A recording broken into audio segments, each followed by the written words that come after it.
True life is not fellowship, it's discipleship, it's not believing, it's life, it's not religion, it's kingdom.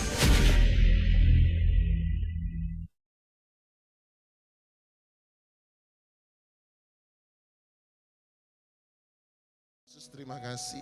Pagi hari ini kami datang bagaikan rusa merindukan air. Sebab kami tahu bahwa kami harus bersyukur. Sebab hari yang baru, firman-Mu berkata bahwa rahmat-Mu pun selalu baru setiap pagi. Hari ini kami boleh hadapi tantangan yang baru, kami boleh punya masalah yang baru, tapi kami percaya ada pertolongan Tuhan yang baru, ada mujizat Tuhan yang baru dalam hidup kami, ada kekuatan yang baru. Lanjutkanlah kasih karunia-Mu dalam hidup kami ya Tuhan, sebab sesungguhnya kami ada semua karena kasih karunia Tuhan. Bawa kami kepada seluruh kebenaran, tuntun kami dalam seluruh suara firman-Mu, sebab biarkan firman-Mu benar-benar menjadi pelita bagi kaki kami, terang bagi jalan kami. Keputusan-keputusan kami, tindakan-tindakan kami, pilihan-pilihan kami, biarlah semuanya dituntun dan dipimpin oleh suara firman-Mu sendiri. Roh Kudus bekerja di tengah-tengah kami. Roh yang memberi kehidupan. Kami memerlukan Engkau. Bekerjalah Roh Kudus. Jamalah setiap kami. Jamalah setiap kami. Urapi setiap kami sebab firman-Mu berkata pengurapan itulah yang mengajar kami. Ajar kami untuk mengerti, ajar kami untuk memahami. Sehingga kami bukan hanya menjadi pendengar-pendengar firman, tetapi kami menjadi pelaku-pelaku kebenaran. Di dalam nama Tuhan Yesus Kristus kami sudah berdoa, dan setiap kita yang mengasihi Dia sama-sama kita katakan amin, amin, amin. Silakan duduk. Shalom. Satu sukacita untuk bisa memberitakan firman Tuhan di hadapan Anda, dan satu kegembiraan untuk bisa berjumpa dengan sebagian besar Anda secara onsite. Terima kasih kepada penggembalaan yang ada. Tuhan Yesus memberkati. Mari saya ajak kita buka Lukas pasal 5 ayat 1 sampai ayat yang ke-11.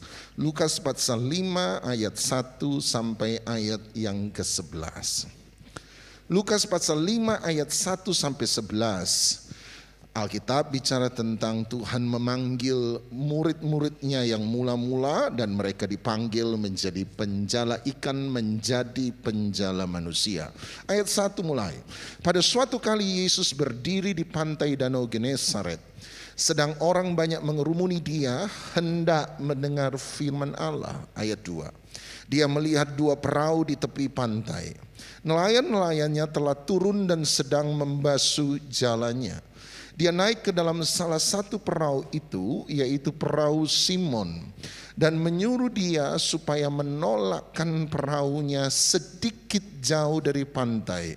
Lalu dia duduk dan mengajar orang banyak dari atas perahu. Ayat 4. Setelah selesai berbicara, dia berkata kepada Simon, "Bertolaklah ke tempat yang dalam dan tebarkanlah jalamu untuk menangkap ikan." Ayat 5, Simon menjawab, "Guru, telah sepanjang malam kami bekerja keras dan kami tidak menangkap apa-apa. Tetapi karena Engkau menyuruhnya, aku akan menebarkan jala juga." Ayat 6, dan setelah mereka melakukannya, mereka menangkap sejumlah besar ikan sehingga jala mereka mulai koyak.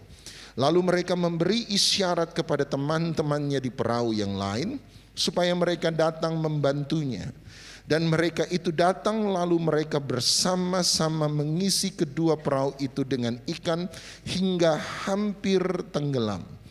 Ketika Simon Petrus melihat hal itu, dia pun tersungkur di depan Yesus dan berkata, "Tuhan, pergilah daripadaku, karena aku ini seorang berdosa." Ayat 9, sebab dia dan semua orang yang bersama-sama dengan dia takjub oleh karena banyaknya ikan yang mereka tangkap.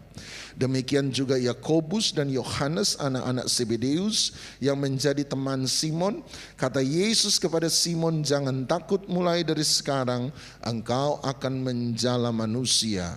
Dan sesudah mereka menghela perahu-perahunya ke darat, mereka pun meninggalkan segala sesuatu lalu mengikut Yesus. Sampai di situ saja. Hari ini saya akan bicara life after, hidup setelah. Saya suka dengan kata setelah, sebab setelah menjadi satu kata yang penting. Kalau Anda menjual sebuah produk, terutama produk kecantikan, maka biasanya orang yang menjual produk kecantikan akan memuat dua foto di sana. Foto yang pertama adalah foto sebelum memakai produk kecantikan, dan foto yang kedua adalah foto sesudah memakai produk kecantikan. Dari dua produk itu, dari dua foto itu, saran saya yang paling penting bukanlah foto sebelum, tetapi yang paling penting adalah foto sesudah, foto setelah. Kalau Anda lihat orang jualan produk kecantikan, kemudian foto sesudah setelahnya lebih jelek daripada foto sebelum, saran saya jangan pakai itu produk kecantikan, bahaya.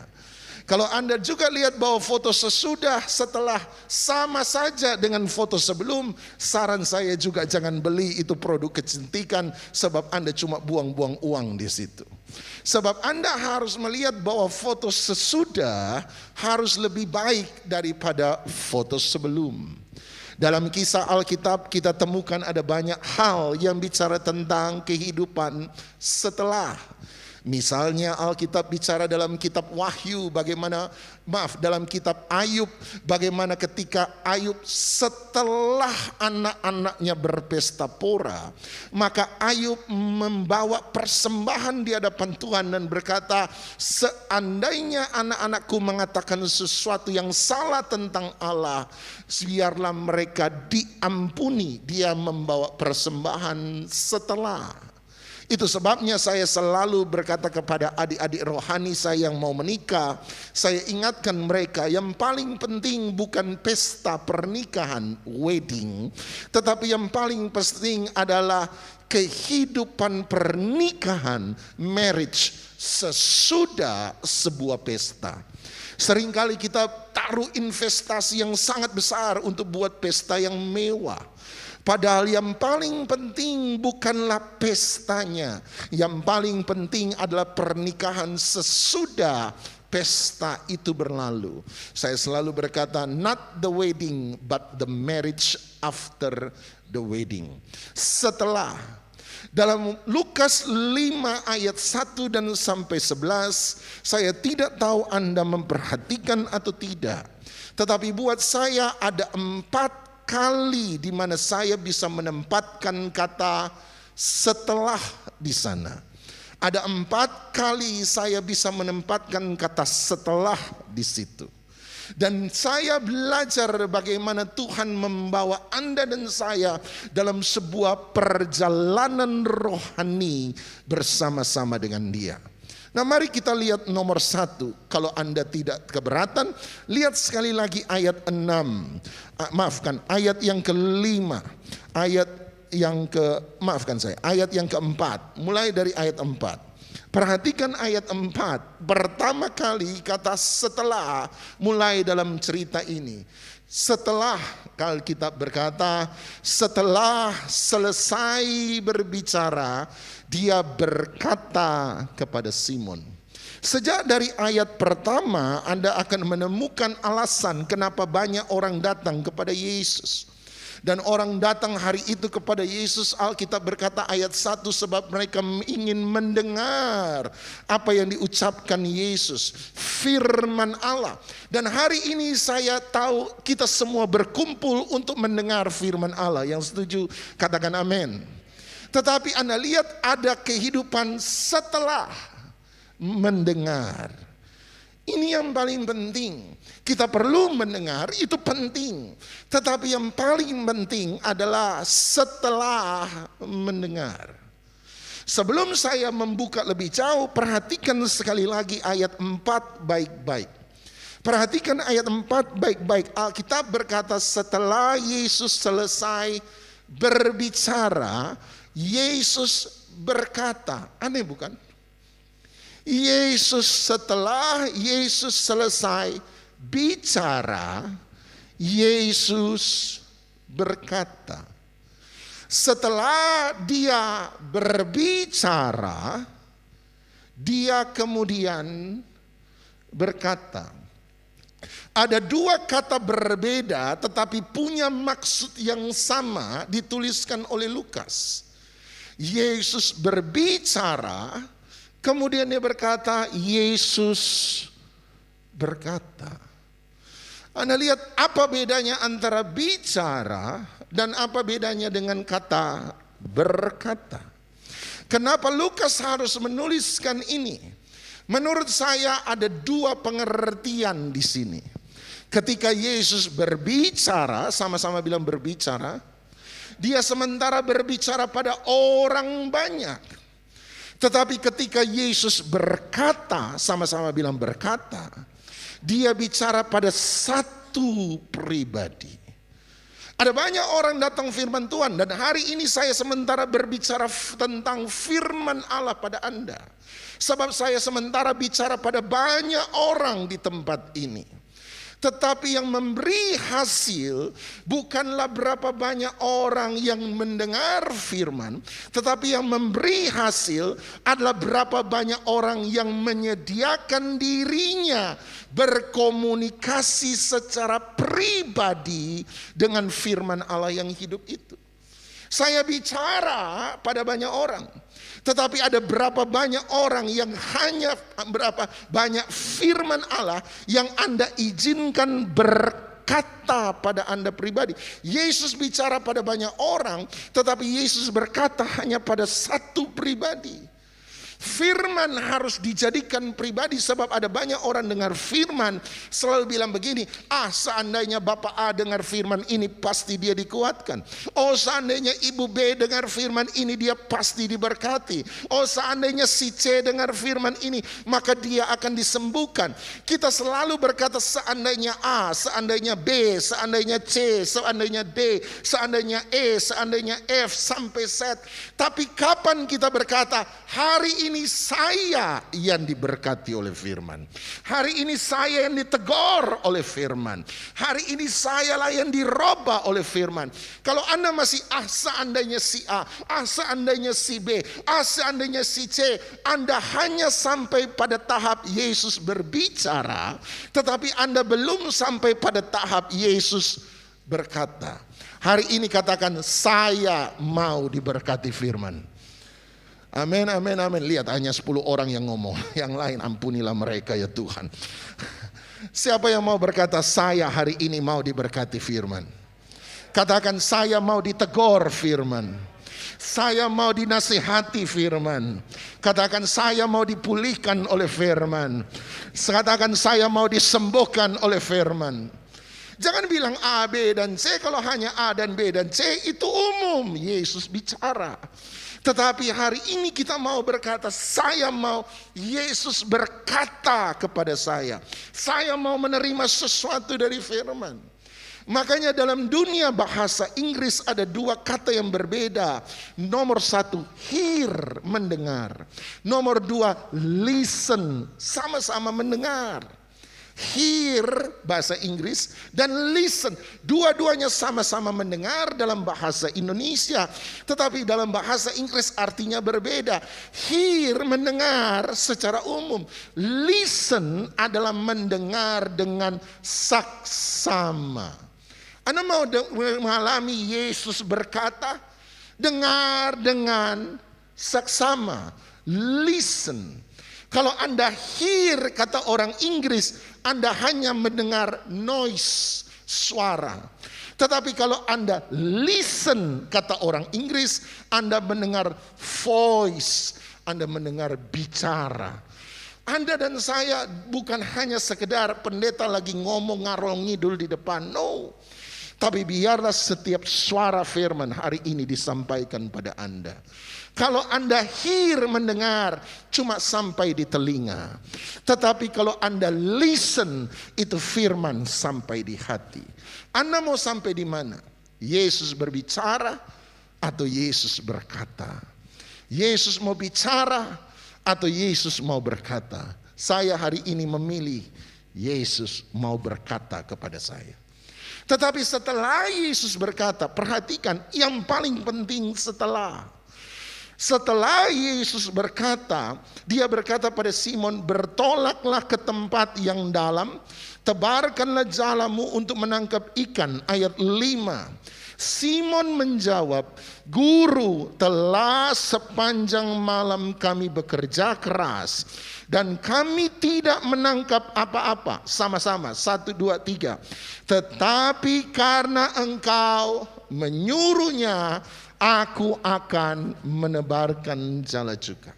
Setelah Yesus bicara, setelah Yesus berkata, ini yang penting. Dia menantang Petrus untuk melakukan. Yang paling penting mendengar firman.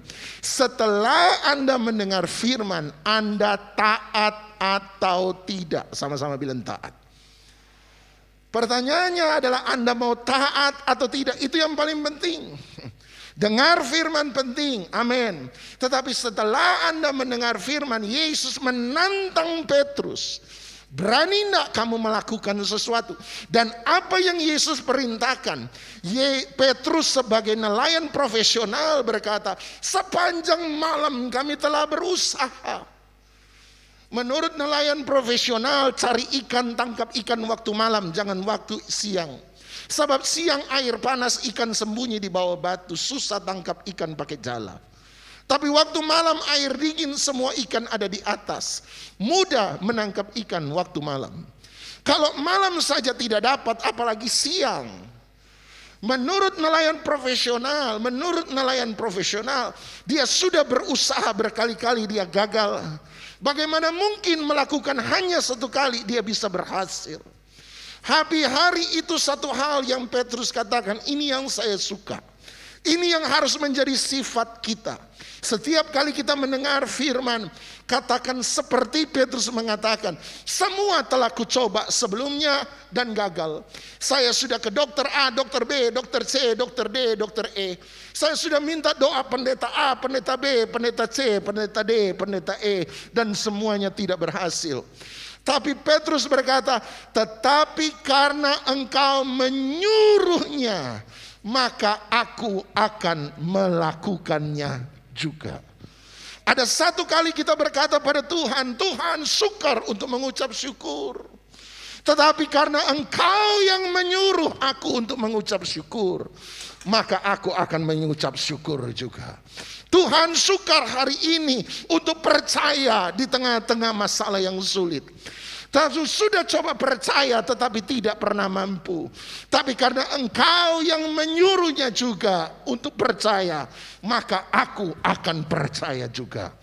Tuhan saat ini sulit untuk memberi, sebab saya pun sementara membutuhkan. Tetapi karena engkau yang menyuruhnya juga, maka aku akan melakukannya.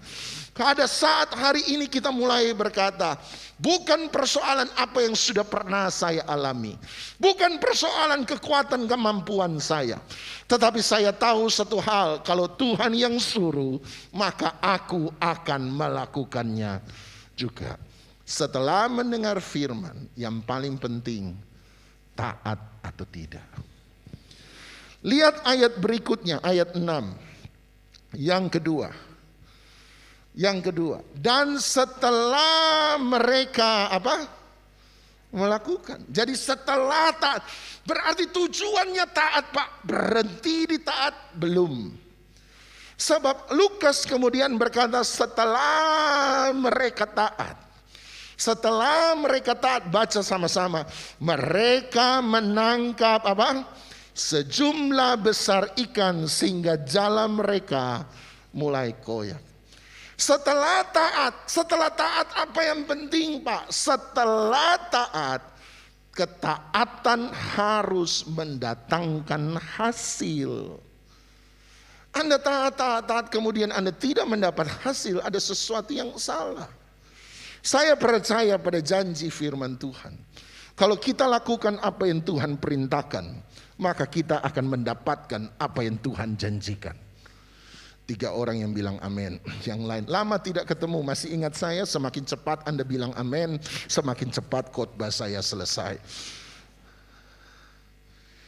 Berkat ada hasil mengikuti ketaatan. Baca pola firman Tuhan. Setiap kali Tuhan memberi perintah, dia selalu menutup perintah itu dengan janji. Kenapa setiap perintah diikuti dengan janji? Menurut saya sederhana. Sebab kalau kita melakukan perintahnya, maka kita akan mendapatkan janjinya. Setelah taat, dia memberkati. Hasil adalah produk dari sebuah tindakan. Hasil adalah produk dari sebuah tindakan. Untuk mendapat hasil yang baik, Anda butuh kerjasama tim yang baik. Untuk mendapat hasil yang baik, Anda perlu visi yang besar. Untuk mendapatkan hasil yang baik, Anda perlu mimpi yang besar. Untuk mendapatkan hasil yang baik, Anda punya kemampuan yang besar. Tetapi sekalipun hasil butuh visi, hasil butuh mimpi, hasil butuh tujuan, hasil butuh kerjasama, hasil butuh kemampuan. Tetapi hasil bukanlah produk dari kemampuan. Hasil bukanlah produk dari kerjasama tim. Hasil bukanlah produk dari sebuah visi. Hasil bukanlah produk dari sebuah mimpi. Hasil selalu adalah produk dari sebuah tindakan. Tanpa tindakan Anda tidak akan pernah melihat sebuah hasil. Makanya Alkitab berkata setelah melakukan mereka menerima hasil. Hari ini ada banyak jemaat terbalik. Jemaat bilang, oh kalau Tuhan tolong saya, Tuhan sembuhkan saya, maka saya akan datang melayani Tuhan. Saya bilang salah, layani Tuhan, maka Anda akan melihat mujizat Tuhan terjadi. Anda bilang, oh kalau Tuhan tolong saya, bebaskan saya dari masalah keuangan, saya akan rajin ke gereja. Saya bilang terbalik, rajin ke gereja, datang pada Tuhan, berserah pada Dia sungguh-sungguh, lakukan firman-Nya, maka Anda akan melihat pertolongan Tuhan dalam hidup Anda. Selalu orang minta hasil baru mau bertindak. Salah, bertindak dulu maka Anda akan melihat hasil. Dan yang paling saya suka ketika Tuhan memberkati, ini yang saya suka. Ada begitu banyak berkat Tuhan yang dialami oleh Petrus sehingga dia perlu orang lain untuk menampung berkat yang besar. Sehingga 2 perahu, tidak 1, 2 perahu itu hampir penuh, hampir tenggelam. Saya suka berkat Tuhan diberikan bukan hanya untuk diri sendiri. Yang setuju katakan amin. Kita berkat Tuhan dalam hidup Anda dan saya. Ya, Dia memberkati kita, tetapi ada berkat yang Dia simpan di kita supaya kita bisa menyalurkan untuk orang lain. Kalau hari itu Petrus menjadi serakah, dan hari itu Petrus tidak minta tolong perahu yang lain, Yohanes dan Yakobus, maka saya percaya satu hal, berkat Tuhan yang dia terima akan membuat perahunya tenggelam. Ada banyak orang terima berkat Tuhan, tetapi karena mereka terima dengan serakah, akhirnya berkat Tuhan yang besar dia simpan untuk diri sendiri. Dia tidak pernah mau jadi berkat bagi orang lain. Itu sebabnya dia tenggelam dengan berkat yang dia simpan. Dia tenggelam bukan karena berkat Tuhannya, dia tenggelam karena keserakahannya. Dia tenggelam bukan karena berkat Tuhannya, dia tenggelam sebab dia menjadi sombong. Dia tenggelam bukan karena berkat Tuhannya, dia tenggelam karena tinggi hatinya. Itu sebabnya firman Tuhan berkata, tinggi hati mendahului kehancuran. Dia berkati begitu besar sehingga berkat itu harus dibagi dengan orang lain. Semua yang Tuhan beri selalu Dia taruh dalam hidup kita supaya kita bisa jadi saluran berkat untuk orang lain. Kalau begitu saya taat supaya saya diberkati. Sampai situ kah Pak? Oh belum. Lihat ayat yang ke-8. Setelah yang ketiga, ayat 8 berkata ketika. Izinkan saya menggunakan kata setelah di sana. Izinkan saya mengganti kata ketika dengan kata setelah di situ. Setelah Simon Petrus melihat hal itu. Hal apa? Berkat Tuhan yang besar. Setelah diberkati, ini yang penting. Setelah diberkati, dia pun apa Bapak Ibu? Tersungkur di depan Yesus. Yang paling penting setelah diberkati, beranikah kita tersungkur di kaki Yesus? Kesalahan terbesar hari ini bukan pesan berkat yang sehat dari firman Tuhan. Bukan. Ada banyak jemaat salah mengerti tentang berkat dan berkata kita tidak bicara soal berkat. Saya pribadi percaya dalam firman Tuhan ada janji berkat. Itu sebabnya saya bicara soal janjinya. Yang penting yang menjadi kesalahan terbesar bukan pesan berkatnya. Yang menjadi kesalahan terbesar, kami hamba Tuhan banyak bicara tentang bagaimana supaya diberkati, tetapi kami hamba Tuhan tidak banyak bicara tentang respon setelah diberkati. Kita diberkati bukan untuk memperkaya diri. Kita diberkati supaya ketika Anda melihat berkat Tuhan yang besar, Simon Petrus tersungkur. Hari itu dia menjadi sadar satu hal. Bahwa kalau dia bisa ditolong Tuhan, diberkati dengan kelimpahan. Itu bukan karena kekuatan. Itu bukan karena kemampuan. Itu semua karena Tuhan. Itu sebabnya dia tersungkur di hadapan Tuhan. Semakin diberkati, kita semakin harus rendah di hadapan Tuhan. Semakin diberkati, iman kita harus makin kuat di hadapan Tuhan. Bukan soal berkat, setelah diberkati. Pertanyaannya adalah setelah diberkati, apakah kita menjadi orang yang lebih bersyukur? Setelah diberkati, apakah kita menjadi orang yang lebih rendah hati? Setelah diberkati, apakah kita menjadi orang yang lebih sungguh-sungguh? Setelah diberkati, apakah kita menjadi orang yang lebih percaya? Kehidupan setelah diberkati, itu yang penting. Setelah diberkati, supaya apakah Anda jadi lebih murah hati? Setelah diberkati, apakah Anda bisa jadi lebih peduli pada orang lain? Lebih berbelas kasihan pada orang lain? Setelah diberkati, apakah Anda melayani Tuhan dengan lebih baik? Ataukah kita lupa diri? Kita selalu gagal mengajar bagaimana jemaat punya respon yang benar terhadap berkat Tuhan. Selama Anda punya respon yang benar terhadap berkat Tuhan, Anda tidak akan sombong. Setelah Anda punya respon yang benar terhadap berkat Tuhan, Anda tidak akan jadi ngelonjak. Setelah Anda punya respon yang benar di hadapan Tuhan, Anda tidak akan foya-foya dengan berkat Tuhan. Setelah Anda punya respon yang benar dengan Tuhan, Anda tidak ada pakai berkat Tuhan untuk buat dosa.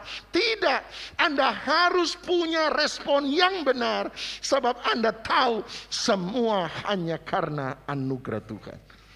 Setelah mendengar firman, taat. Setelah taat, diberkati. Setelah diberkati, tersungkur di hadapan Tuhan. Yang keempat, yang terakhir. Lihat ayat 11. Ayat 11. Dan sesudah mereka, setelah yang terakhir, setelah mereka terima semua berkat. Setelah yang terakhir, setelah Petrus tersungkur bersujud. Setelah itu, kalau begitu, semua ini tujuannya supaya saya rendah hati kah Pak? Tujuannya adalah supaya saya lebih bersyukur kah Pak? Belum selesai. Sebab ada setelah yang terakhir. Kenapa dia mau kita rendah hati? Kenapa dia mau kita lebih bersyukur sama-sama? Mereka pun apa? Meninggalkan segala sesuatu. Dan ini yang terakhir. Tujuan dari mendengar firman apa? Meninggalkan segala sesuatu, mengikuti Yesus. Tujuan untuk taat untuk apa? Meninggalkan segala sesuatu, mengikuti Yesus. Tujuan diberkati apa? Meninggalkan segala sesuatu, mengikuti Yesus. Tujuan saya bersyukur rendah hati untuk apa? Meninggalkan segala sesuatu, mengikuti Yesus. Kenapa tujuan terakhir ini ada di sini? Sederhana. Dia suruh Anda tersungkur lebih dulu. Sebab kekuatan untuk mengikuti Yesus hanya datang dari lutut yang bersujud di hadapan Tuhan. Kekuatan untuk mengikuti Yesus hanya datang dari hati yang rendah di hadapan Tuhan. Kenapa dia suruh kita bersyukur? Kenapa dia suruh kita tersungkur? Kenapa dia suruh kita bersujud? Sebab Anda tidak akan pernah kuat mengikuti Yesus kalau Anda tidak lebih dulu tersungkur. Anda tidak akan pernah kuat mengikuti Yesus kalau Anda tidak lebih dulu menyembah. Anda tidak akan pernah kuat ikut Yesus kalau Anda tidak lebih dulu bersujud. Ingat dia berkata meninggalkan segala sesuatu. Hanya orang yang tersungkur yang bisa meninggalkan segala sesuatu. Ingat, Petrus bukan meninggalkan segala sesuatu waktu dia ada di bawah. Petrus meninggalkan segala sesuatu waktu dia ada di atas. Petrus bukan meninggalkan segala sesuatu bukan waktu dia tidak dapat apa-apa. Petrus meninggalkan segala sesuatu waktu dia punya banyak, kapalnya hampir tenggelam. Ninggalkan segala sesuatu waktu kita kurang, gampang. Waktu Anda disakiti orang, Anda ngomong, aduh Pak Pendeta, baru tahu manusia memang tidak bisa dipercaya. Kalau dulu-dulu saya dengar Pak Pendeta bilang, jangan percaya manusia, saya sudah lakukan hari ini, saya tidak ditipu orang. Mulai dari sekarang, jangan harap saya percaya manusia. Gampang, sebab Anda sudah ditipu lebih dulu. Waktu Anda bilang, aduh Pak Pendeta, saya sudah tahu kalau dulu, Pak Pendeta bilang jangan bergantung pada harta. Oh Pak Pendeta, hari ini Pak Pendeta gara-gara saya bergantung sama harta, rugi habis-habisan. Coba dari dulu ya Pak Pendeta ya, sudah tidak terikat sama pekerjaan, tidak terikat sama harta. Melayani Tuhan kalau tahu dari dulu-dulu begini, gampang ya Pak Pendeta, saya ikut Tuhan sungguh-sungguh. Anda ngomong begitu sebab Anda sudah tidak punya apa-apa. Coba waktu Anda lagi ditepuki tangan semua orang. Coba waktu Anda punya kekayaan besar. Anda berani tinggalkan segala sesuatu? Belum tentu. Ini yang hebat dari Petrus. Dia meninggalkan segala sesuatu. Bukan waktu dia di bawah. Dia meninggalkan segala sesuatu waktu dia ada di atas. Di bawah gampang. Waktu Anda di bawah bilang, ikut Yesus sungguh-sungguh gampang. Tapi waktu di atas, susah. Waktu Anda tidak punya apa-apa, Anda bilang sekali haleluya, tetap haleluya. Gampang. Waktu Anda punya segala sesuatu, sekali haleluya, halelupa. Susah. Waktu Anda tidak punya, orang kaya seringkali lebih susah dari orang miskin. Makanya Tuhan Yesus bilang orang kaya lebih susah masuk kerajaan sorga. Kenapa? Sebab untuk buat dosa, Anda harus punya kesempatan dan punya kemampuan. Anda harus punya kesempatan, kemauan, dan punya kemampuan. Orang miskin mau istri 5, tolong mikir. Istri 1 saja sudah gak bisa diurus, apalagi 5. Orang kaya mau punya simpanan 10, gampang. Masing-masing ditaruh satu apartemen, kota beda-beda, selesai urusan. Sebab dia bukan hanya punya kesempatan, tetapi dia punya kemampuan. Orang miskin yang rok mini enggan mendekati. Orang kaya yang rok mini bening-bening mau mendekati. Godaan orang kaya banyak. Tapi justru waktu di atas, Petrus meninggalkan segala sesuatu. Kenapa bisa? Sebab dia lebih dulu punya lutut yang bersujud di hadapan Tuhan. Hari ini kekuatan untuk maju ke depan ditentukan oleh kekuatan untuk berlutut. Jemaat GPPS tidak bisa mengingkari akar kerohanian Anda. Akar kerohanian Anda, lutut yang berlutut di hadapan Tuhan. Hanya itulah yang buat kita bisa meninggalkan segala sesuatu dan mengikut Yesus. Hati kita bukan lagi terikat dunia. Hati kita terikat sama Yesus. Hanya Yesus. Hanya Yesus. Hanya Yesus. Hanya Yesus. Mari kita datang pada Tuhan. Mari kita bangkit.